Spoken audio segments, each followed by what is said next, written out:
E o que, Camila, que eu aguento? O que o céu tem para te comunicar. Você aguenta sim. O que Deus confiou a você, você aguenta sim.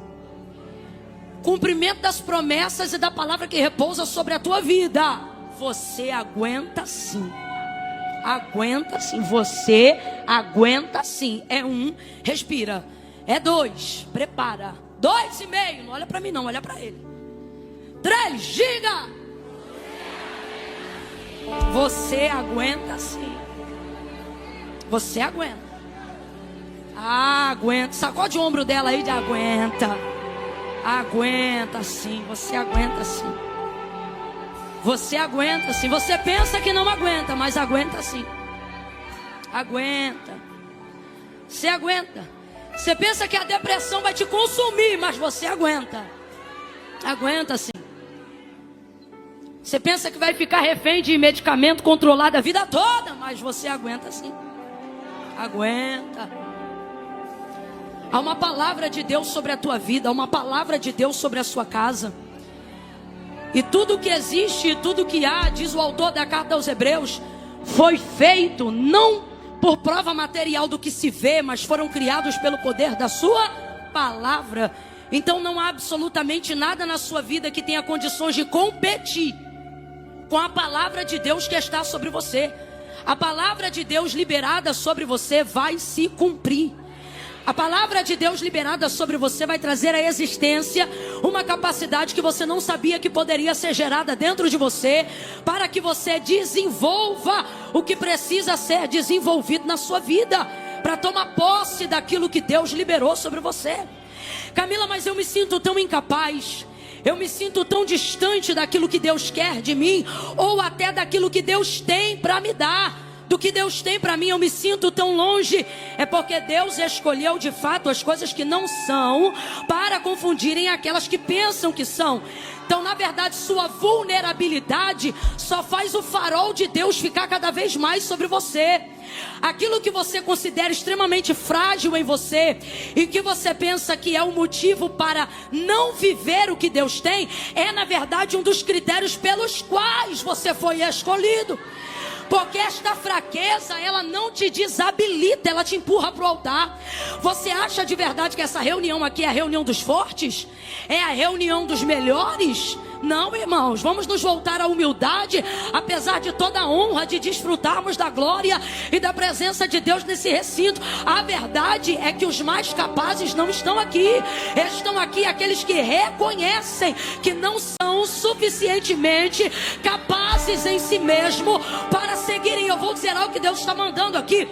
Existem algumas pessoas aqui que estão entrando num nível de comparação, que se você continuar nessa comparação, você vai entrar numa paranoia, que é perceber que pessoas que não foram agraciadas como você, não foram favorecidas como você, não têm um nome escrito no livro da vida como o seu, não têm o privilégio de desfrutar da presença do Espírito Santo que você desfruta, não conhecem o consolo que você conhece, a graça que você conhece, não conhecem a unção que você conhece. E aí você fica olhando e você diz assim: rapaz, olha a comparação, como é que aquele outro que não conhece, não sabe, não tem, é mais capaz do que eu nos negócios, é mais capaz do que eu na gestão de uma rotina familiar. Aí você pensa: como pode alguém que não conhece o que eu conheço, não desfruta do que eu desfruto, não está no ambiente que a glória de Deus tem me inserido, tem demonstrado maior capacidade?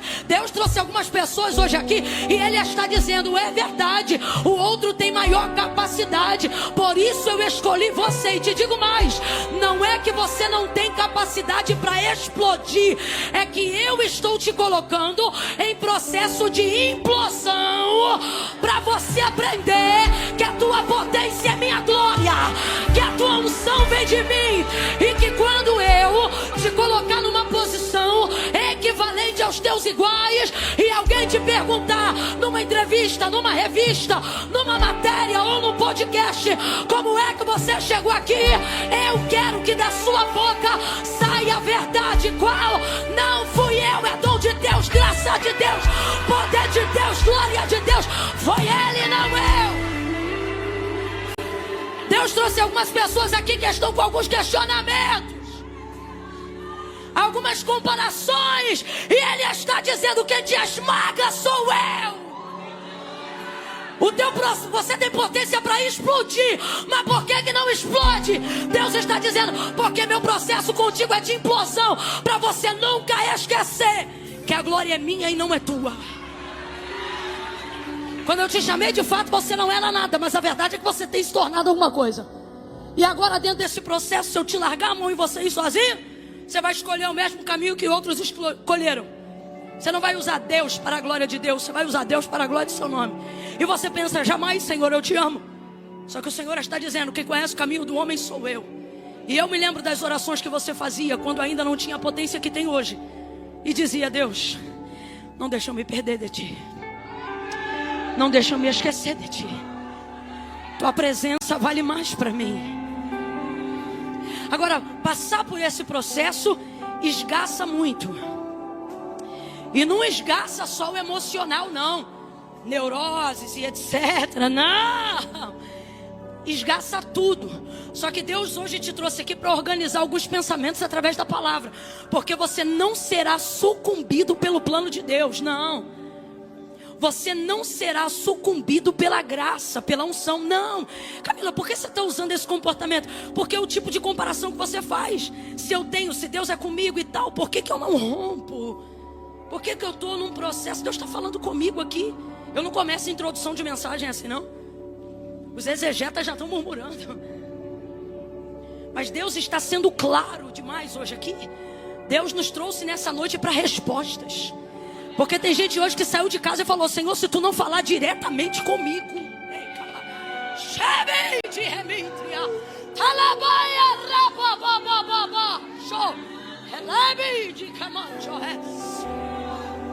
processo de esmagamento, sabe?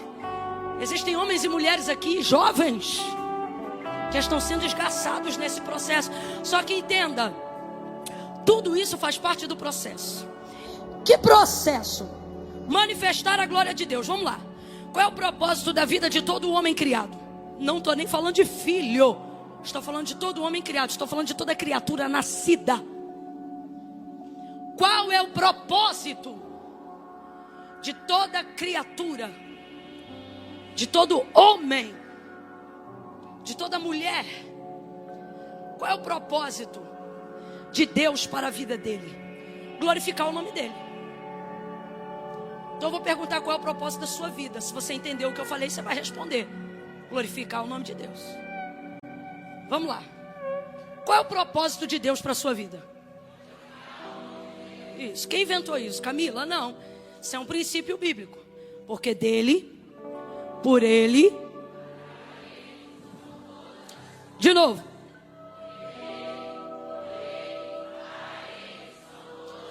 Vamos ver se você está ligado. Significa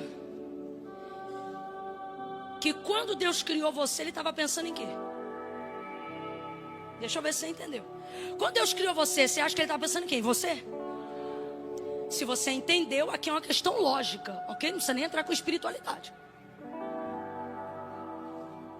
Se dele, por meio dele e para ele são todas as coisas, comece a sufocar o seu ego agora mesmo, compreendendo a primeira coisa: quando Deus me criou, Ele não estava pensando, Ele estava pensando. Se você está com raiva disso, é porque tua vaidade já está transbordando. Significa que você está muito distante do propósito. Quando eu compreendo que eu sou para a glória de Deus. Não, Camila, mas a minha casa, a minha família, eu estou falando de origem de existência. E a palavra de Deus nos garante que todo ser criado, antes de ser gerado no ventre da sua mãe ou retirado da semente de seu pai, ele nasceu no pensamento de Deus. Jeremias vai falar uma palavra que eu acho linda. Ele diz assim: tu me teceste de um modo terrível e maravilhoso no ventre da minha mãe. Alguém aqui já viu aquele processo do tecelão? Fio a fio? Essa epiderme aí, essa pele que você carrega, de acordo com o profeta Jeremias e no entendimento de criação de Deus para ele, ele está dizendo: tu me fizeste fio a fio. Aleluia. Então, veja, dentro desse processo, eu entendo que quando Deus me criou, não era em mim que Ele estava pensando. E isso não me entristece, isso me alegra. Porque se Ele estava pensando nele, tudo o que Deus faz é perfeito e agradável. A vontade de Deus é boa, perfeita. Então, se eu nasci da vontade de Deus,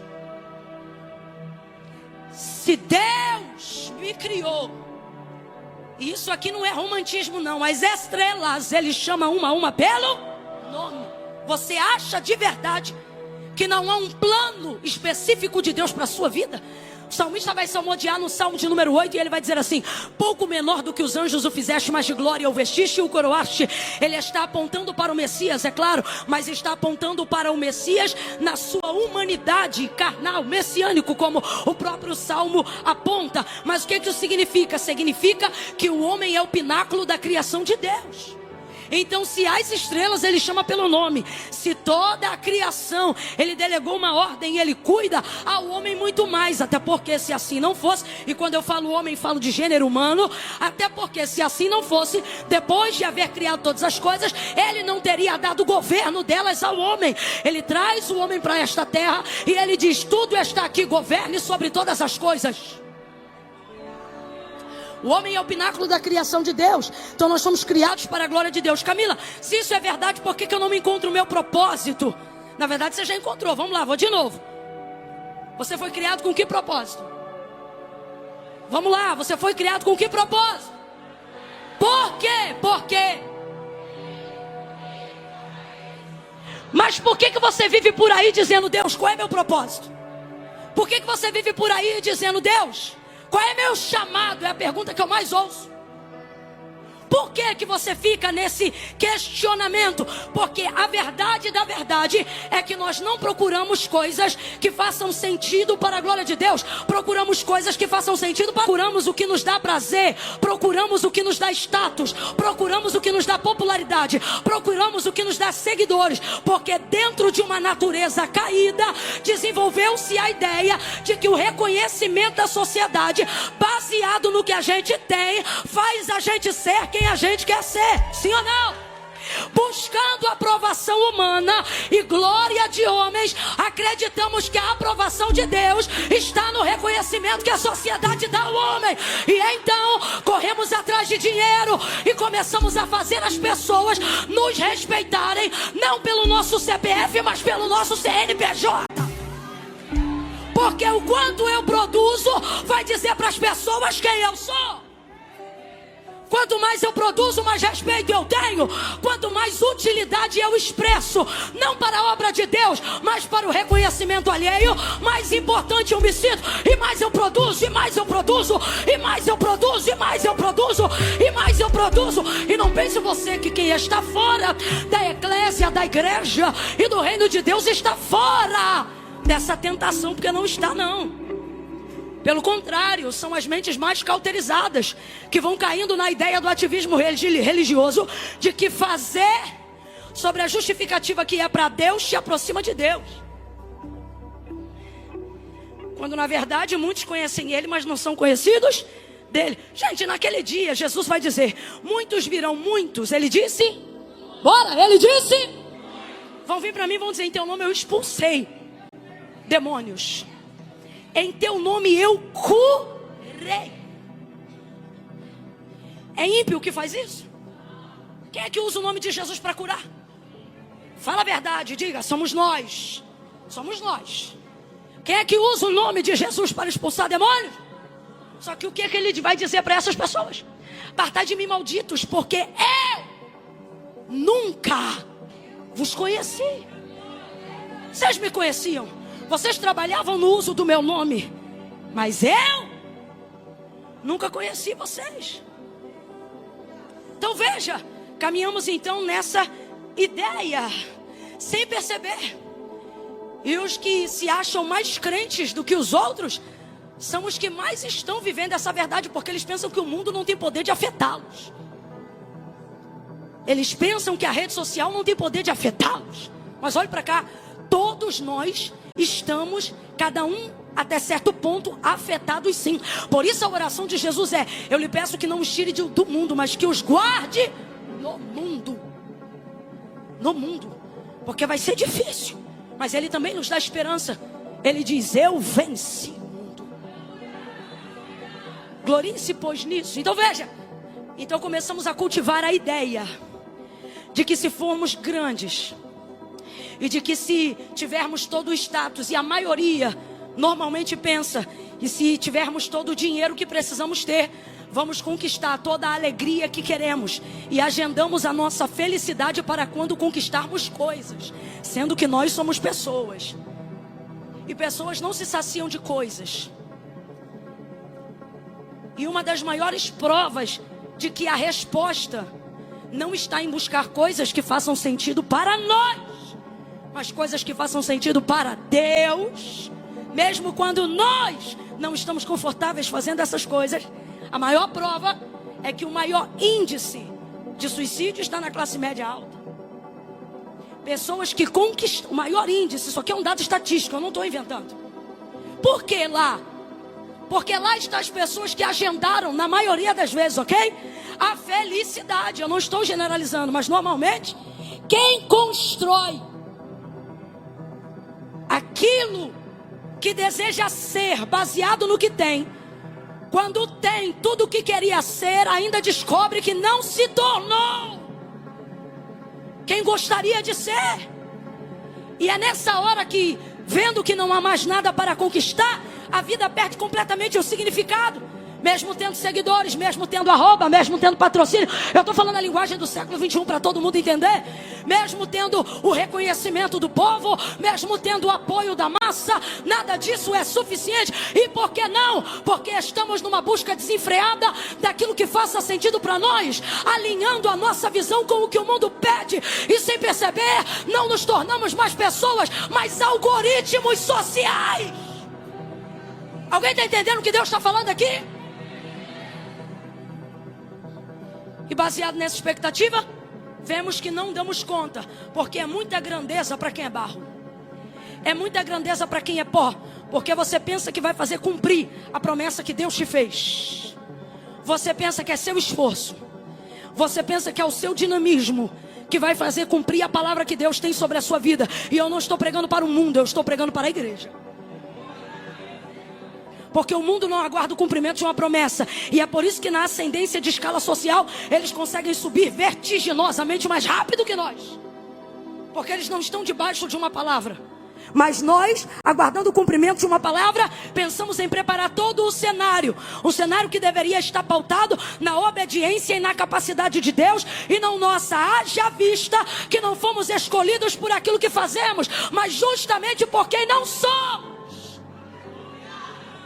Esquecemos-nos disso e começamos a achar que já somos o suficiente para darmos uma ajudinha para o que Deus falou. E então começa a trabalhar mais, e começa a fazer tudo mais, e começa a faltar ceia para dobrar o plantão, e começa isso, e começa aquilo, e começa assim, e começa assado. E você vai ficando esgaçado. Agora, eu trago de Deus aqui uma palavra. Se isso é para a glória de Deus, prepare-se, porque vai vir compensação na saúde, vai vir compensação nas finanças, vai vir compensação na revelação da sua vida espiritual. Agora, se isto é para respaldo e para a glória dos homens, prepare-se. O lugar mais alto que você chegar no mundo ainda estará o mais distante possível de Deus. Por isso Agostinho vai dizer algo tremendo, e é bom citarmos ele bem aqui no mês da Reforma Protestante. Ele disse o seguinte, baseado em Mateus capítulo 16, versículo 24 em diante. Quando Jesus disse assim: se alguém quiser vir após mim, negue-se a si mesmo, tome sobre si a sua cruz e siga-me. Portanto vos digo que qualquer que me seguir para ganhar, já perdeu. Mas qualquer que perdendo por amor de mim para me seguir, já ganhou. Pois que vale ao homem ganhar o mundo inteiro, se em troca disso ele perder a sua alma. Aí Agostinho vai dizer o seguinte: o céu, ele disse o... Vamos lá, ele disse o... Eu amo essa frase. Ele disse assim: o céu está preparado para compensar qualquer prejuízo que para herdá-lo você perder na terra. Mas a terra não está preparada para compensar o prejuízo de perder o céu.